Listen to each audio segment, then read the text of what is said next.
Comment fabriquer et entretenir votre dépression, je dirais même au quotidien, hein, et sans vous en rendre compte, sans le savoir. Enfin, évidemment, qui c'est qui va s'amuser à entretenir exprès sa dépression?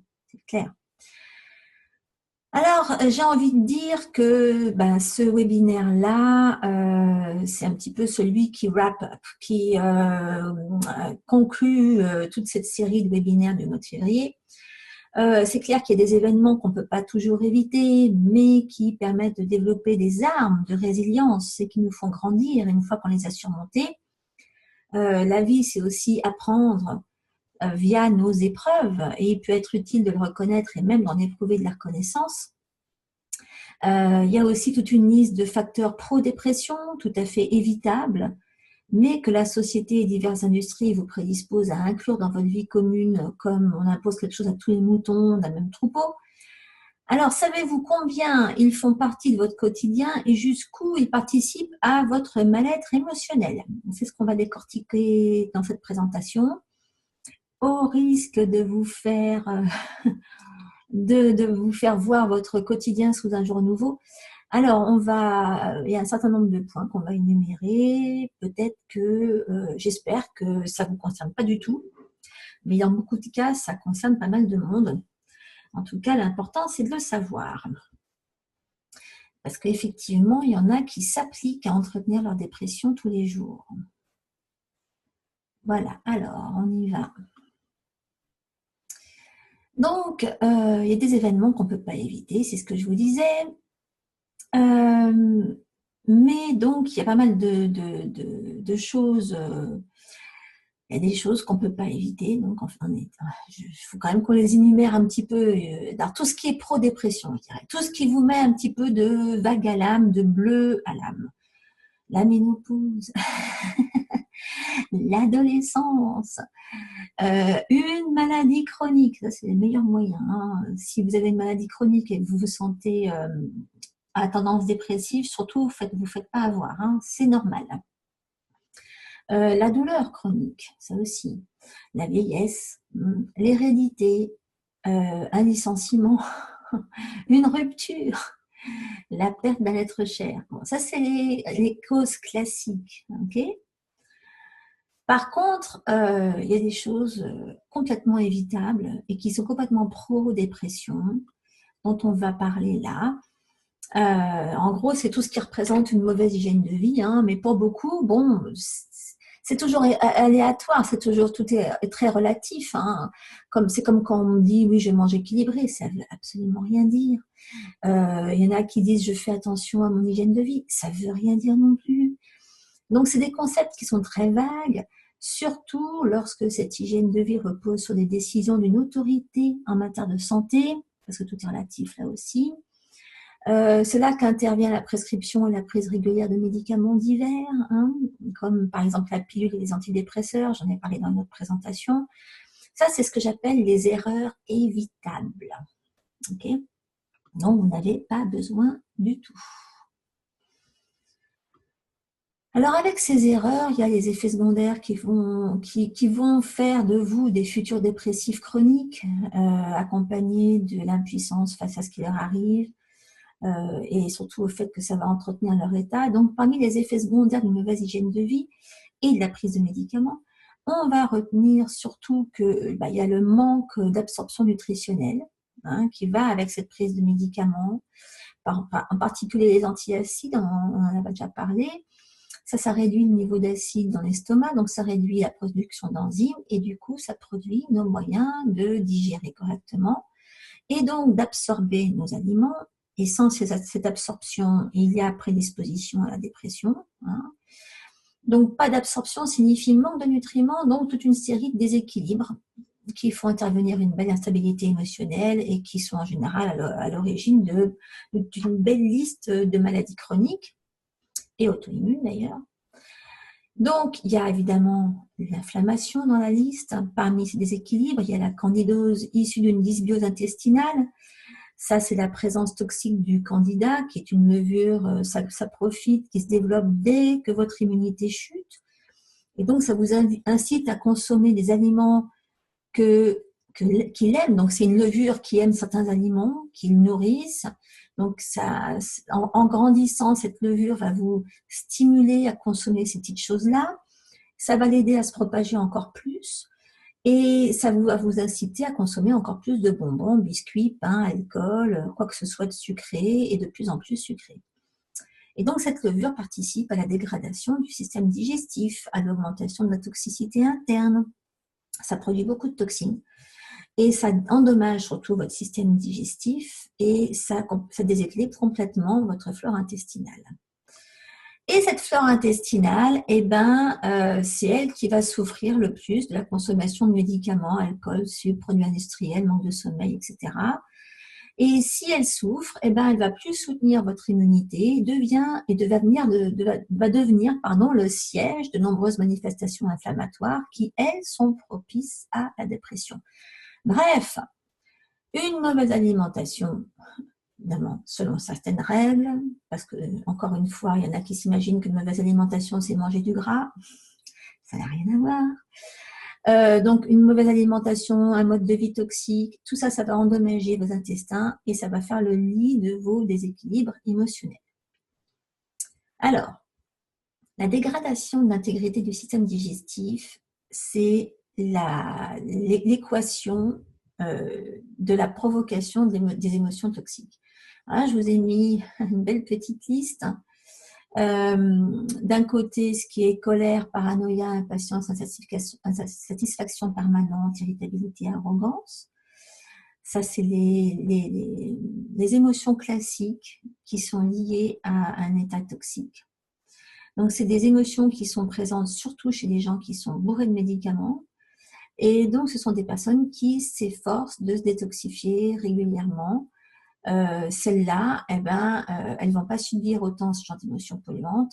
Les gens qui se détoxifient vont rarement souffrir à ce point-là de colère. Ou alors, ils vont se rendre compte qu'ils gèrent beaucoup mieux. Moi, c'est ce que les gens me disent en général. Il y en a une, pas plus tard que tout à l'heure, qui va se reconnaître, qui m'a dit « Je les supporte quand même beaucoup mieux au bureau. » Ça, c'est classique. Hein. Les gens qui font attention à leur niveau de pollution interne supportent beaucoup mieux beaucoup de choses. Okay, c'est pas du luxe.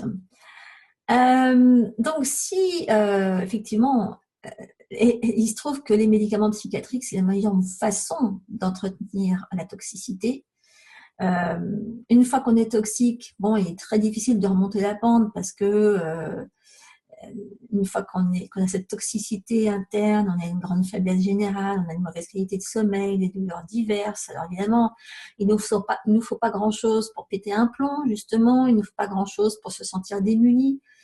Ça ne nous fait pas grand-chose pour aller chercher de l'aide chez quelqu'un qui va avoir une pilule magique, qui va régler notre problème sans qu'on ait besoin de lever le petit doigt et faire le moindre effort. Ce qui n'est pas la solution du tout. Parce que ça ne va rien guérir et ça va juste ajouter à votre niveau de toxicité et donc pérenniser votre dépression. Bon, alors là, j'en ai des kilos sur le sujet, j'ai ça dans d'autres présentations pour rentrer en détail dans tout ce concept de la résistance aux médicaments, de la résistance aux antidépresseurs ou de justement ce que ça entraîne en termes de toxicité et d'entretien du problème. Hein. Bon, ça, c'est dans autre chose. Mais déjà pour vous rappeler que ce n'est pas la solution. Alors, c'est vrai que si vous souhaitez entretenir votre dépression, il y a plein de choses à faire. Je vais vous montrer quoi. Là, aujourd'hui, je ne vous dis pas, si vous voulez arrêter votre dépression, il y a plein de petites choses à faire. Non, là, je vais vous dire, si vous souhaitez absolument l'entretenir, je vais vous montrer le mode d'emploi. Et c'est vrai que il y a quand même toute une liste. Et je me suis bien amusée à vous faire la liste de ce qui est couramment employé pour entretenir la dépression. Parce que j'ai l'impression, des fois, il y a des gens qui m'en parlent, quand ils me racontent ce qu'ils font pour prendre soin d'eux, je me dis, mais est-ce qu'ils se rendent compte à quel point ils se rendent malades? Est-ce qu'ils font exprès? Ou est-ce que c'est vraiment le produit de notre société actuelle? Ça fait peur. Bon, alors, il y a, pour un dépressif, on va se dire, oui, de toute façon, il suffit de prendre quelques petits comprimés, ça va faire quelque chose. Ben non. Euh, Si vous souhaitez vraiment continuer à empoisonner votre entourage tout en profitant, tout en polluant votre vie, et ben voici comment entretenir votre dépression pour les années qui viennent. C'est tout simple. Déjà, vous prenez la pilule. J'en ai parlé la semaine dernière. Prenez la pilule, c'est garanti, vous allez vous prédisposer à la dépression. Hein. Rien de tel pour avoir une vie intime libérée. Hein. En fait, plus de pilules, la pilule, c'est plus de candidats et donc une propension démontrée à la dépression. Et donc, là, si vous voulez des références, en l'occurrence, je vous mets ça dans ma présentation qui justement s'intitule « Le lien entre la pilule et la dépression ». Le sucre. Alors là, je vous ai mis, on m'a reproché de ne pas donner de lien vis-à-vis de mes sources. Alors là, je me suis amusée à vous en mettre à chaque fois. Bon, je suis désolée, c'est toujours en anglais parce que je ne trouve jamais rien en français. Et tout ce que je vous trouve en général, c'est des choses que je vous ai traduites de documents comme ce que je sors du Huffington Post ou de Harvard ou des choses comme ça. Donc, désolée, je vous ai mis des liens, mais c'est tout en anglais. Alors, si vous ne comprenez pas l'anglais, tant pis. Et bon, de toute façon, vous n'avez pas besoin d'avoir des liens, il suffit que vous écoutiez ce que je vous dis, ça suffit largement. Bref, donc, le simple fait de consommer tous les jours quelque chose de sucré pour soutenir votre morale, bonbons, pralinés, Nutella, pâtisserie, hein, et bien ça suffit. Tout ça, c'est la garantie d'une dysbiose intestinale et donc de plus en plus de candidats dans l'organisme. Et plus de candidats, c'est un système qui part en petits bouts et qui vous empêche de correctement absorber les aliments, qui vous dirige direct vers l'auto-immunité et la chronicité. Et ça, c'est radical pour développer de la dépression. Et là, dans le lien que je vous ai mis, c'est le sucre, la dépression, les hydrates de carbone et la santé mentale. Ça veut tout dire. L'apéro. Eh bien oui, si vous buvez tous les jours votre apéro, du vin ou mieux des cocktails qui associent jus de fruits et alcool dans des bars à la mode, eh ben, sachez qu'il n'y a rien de pire que l'alcool pour faire chuter l'immunité, intoxiquer l'organisme, fabriquer une dysbiose intestinale. C'est marrant parce que j'avais une copine à Hong Kong qui, tous les soirs, était bien contente. Enfin, elle me racontait que quoi, elle avait impérativement besoin tous les soirs de se faire son petit whisky pour se décontracter. Attends, c'est une fille qui bossait pas quand même. Elle travaillait pas. Tout ce qu'elle avait à faire, c'est s'occuper d'elle. D'ailleurs, elle venait me voir quasiment tous les jours en clinique pour ça. Alors, on s'occupait de tous ces problèmes de douleurs articulaires. Et puis, au bout d'un certain temps, elle me dit que tous les soirs, elle se fait son petit coup de whisky on the rocks pour se décontracter de la journée. Alors là, ça m'en a bouché un coin parce que, bon, à mon avis, c'était plus une histoire de rituel qu'un réel besoin, parce que c'est pas quelqu'un, ou alors elle entretenait, elle avait de toute façon sa glycémie qui se cassait la figure en fin de journée, et donc il lui fallait un truc qui lui file un coup de sucre, comme ça, comme l'alcool, et c'est le cas de beaucoup de gens. Mais le problème, c'est que là, elle m'entretenait ses douleurs en question, elle entretenait sa candidose, c'était bien la peine de ne pas manger de sucre à côté, hein. Elle se faisait son whisky tous les soirs. Ça casse tout, donc sachez-le, ça casse tout. Mettez-vous au péril. Le sommeil. Alors, si vous vous couchez, la meilleure façon d'entretenir votre dépression, c'est de vous coucher après minuit. Voilà. Il n'y a rien de tel que le manque de sommeil pour affaiblir l'immunité, le système nerveux et favoriser diverses douleurs chroniques, inclus la dépression. Okay. Alors là, je vous ai mis un article dans Newsweek, manque de sommeil lié à la dépression et à l'anxiété. Tout un programme. Il y a les antiacides, on en a parlé la semaine dernière, et pour cause, puisque, alors là, c'est carrément un site gouvernemental que je vous ai trouvé là, sur le lien entre le manque d'absorption nutritionnelle et la dépression, parce que, encore une fois, tout ce qui est antiacide, donc inhibiteur de pompe à protons, ça empêche la production d'acide gastrique, donc l'utilisation des enzymes digestives pour décomposer vos aliments. Et comme ils ne sont pas décomposés, ils pourrissent la surface de l'estomac, sur le bol alimentaire, et ils ne sont pas absorbés, surtout parce qu'ils sont trop gros pour être absorbés à travers les parois de l'intestin. Et donc, vous subissez une magnifique déficience nutritionnelle qui est, encore une fois, une des meilleures bonnes façons d'entretenir votre dépression. Voilà. Ah, faites une petite cure de quiche. Bon, alors, je sais, vous allez tout hurler, mais je suis désolée, hein. On a vu le lien entre le manque de protéines animales et l'augmentation de la dépression. Ah, je suis désolée. Hein, il y a plein de trucs, en fait, hein. Je vous ai mis un exemple d'une quiche. Moi, j'adore les quiches, mais je me fais des quiches sans céréales du tout. Les céréales étant aussi directement liées à la production de sucre, à l'instabilité de la glycémie. Et qui dit instabilité glycémique dit stimulation de la candidose, stimulation de l'inflammation, qui dit inflammation dit dépression. Voilà, il y a toute une série de jeux de dominos là-dedans. Ok, c'est pas le fait de il y a le fait de manger beaucoup de céréales pour remplacer les sources de protéines animales, mais il y a aussi le fait que sans protéines animales, on va manger beaucoup plus de choses. Enfin, le manque de protéines animales va empêcher une bonne stabilité de la glycémie. Alors, ben voilà, il y a plein de trucs qui sont interconnectés. Mais donc, sachez-le déjà.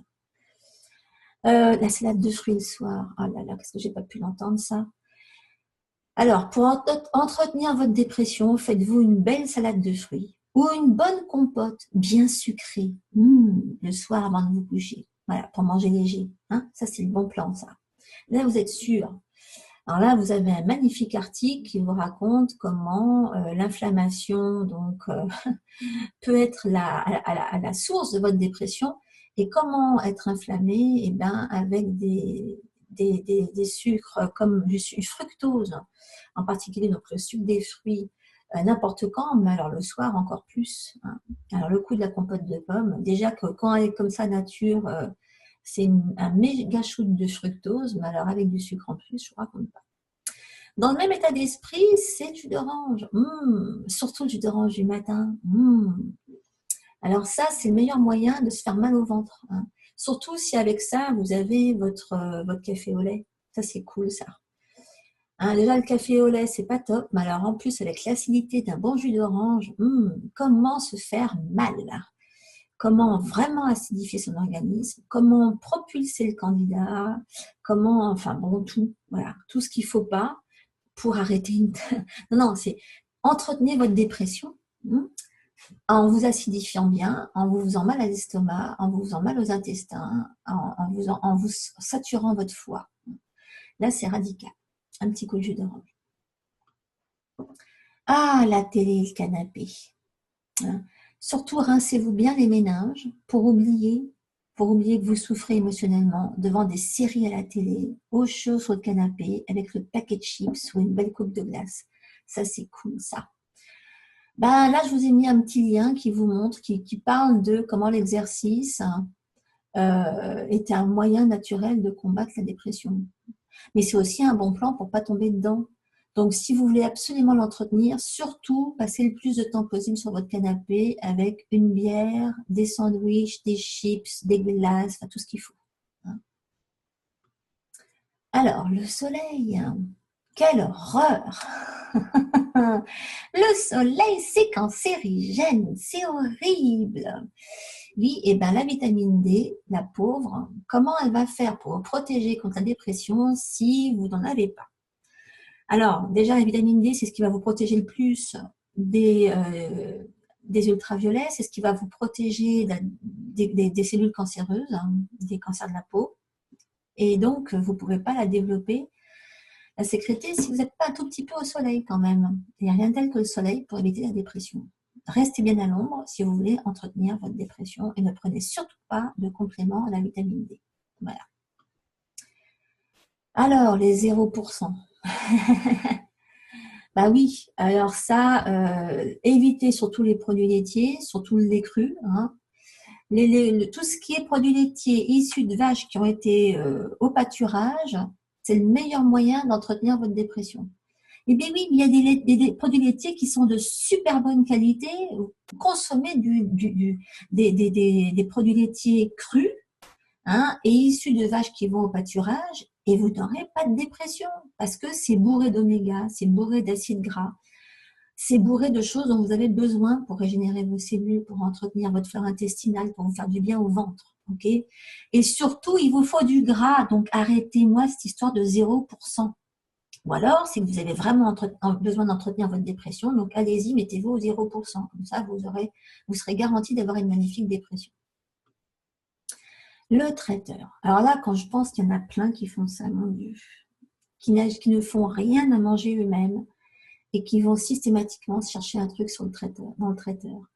D'abord, c'est des plats qui passent leur temps à être réchauffés toute la journée. C'est des nids à microbes, à cochonneries, qui de toute façon, la plupart du temps, n'ont plus rien en termes de capital nutritif. Il n'y a plus rien dedans.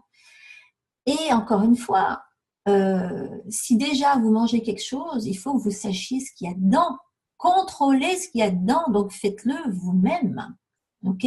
Et faites-vous des choses simples, mais que vous allez faire à la minute et qui va vous donner des ingrédients de qualité, de préférence bio, le plus frais possible, qui est le plus de capital nutritionnel. Allez pas acheter systématiquement. Alors, si c'est pour vous dépanner une fois, tous les je sais pas combien, je suis d'accord, mais que ça ne devienne pas une habitude quand même, à moins que vous ayez vraiment besoin d'entretenir votre dépression. C'est le même plan avec les plats tout préparés congelés. D'abord, ils sont tous bourrés de sucre, tous, pour entretenir votre addiction. Et donc, là, je vous ai mis le lien entre le lien sucre-dépression, qu'est-ce qu'il faut savoir, hein, Psychology Today. Même maintenant, les psychiatres en parlent, il était temps. Enfin, je pense qu'en France, ils devraient quand même s'y mettre. Hein. Ok. Alors, encore un petit peu plus d'ondes pour la nuit, je ne vais plus résister. Qu'est-ce que j'ai pu lire ces derniers temps sur le lien entre les champs électriques, électromagnétiques issus de votre ordi, de votre iPad, votre téléphone, tout ça. Là, avec ma fille, on s'amusait à faire le test. Ça fait quoi, un peu plus d'un mois qu'on a tout viré. On branche tout très loin, du côté de la maison. Et la petite, c'est fou, elle qui avait tous les matins des belles poches sous les yeux, qui se plaignait d'avoir sans arrêt les yeux cernés, elle n'a plus rien du tout. Elle l'a même remarqué elle-même. Bon, moi, je l'ai vue, mais je me suis dit, je vais rien lui dire. Elle va croire que je suis biaisée, que c'est pour la... Non, non. Elle m'a dit, tu trouves pas que je suis moins bouffie? Puis, je mets mon téléphone à charger de l'autre côté. Ah, si. Mais il n'y a pas que ça. C'est qu'en général, on le sent. Bon, il y a toute une liste sur les effets des champs électromagnétiques. Hein. Mais bon, un de ces effets, c'est la tendance à la dépression. Je crois que ça a à voir aussi au fait qu'on a une mauvaise qualité de sommeil aussi, quand on a notre téléphone juste à côté. Et puis, Facebook, il faudrait quand même en parler un tout petit peu. Si vous voulez entretenir votre dépression, passez votre vie dans Facebook.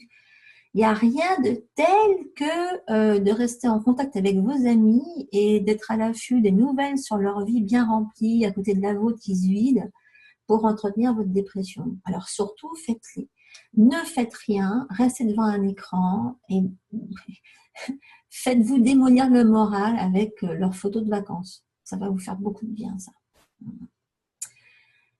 Alors, bon, je ne vais pas vous laisser comme ça. Donc, vous avez plein d'aides, entre autres dans l'essentiel de l'équilibre et dans l'équilibre des émotions douloureuses. Alors là, je vous ai donné, alors il y en a un, non, c'est vrai que l'essentiel de l'équilibre, ça vous demande beaucoup de travail, en fait, parce qu'il faut que vous compreniez des choses et que vous alliez extraire. Mais il y a quand même une fiche express sur la dépression là-dedans qui vaut son pesant d'or. Et à côté de ça, il y a l'équilibre des émotions douloureuses qui est édité par Amiris. Et là où je vous donne vraiment la totale aussi pour vous en protéger, pour ne pas souffrir de vos émotions douloureuses, pour les utiliser. Et j'appelle ça un petit mode d'emploi du bonheur qui est tellement petit, vous pouvez l'avoir sur vous, sur votre table de nuit, contrairement à votre téléphone. Et là, vous pouvez vraiment avancer pour vous sortir de là. Voilà, on a fait le tour. J'espère que tout ça, ça vous a aidé.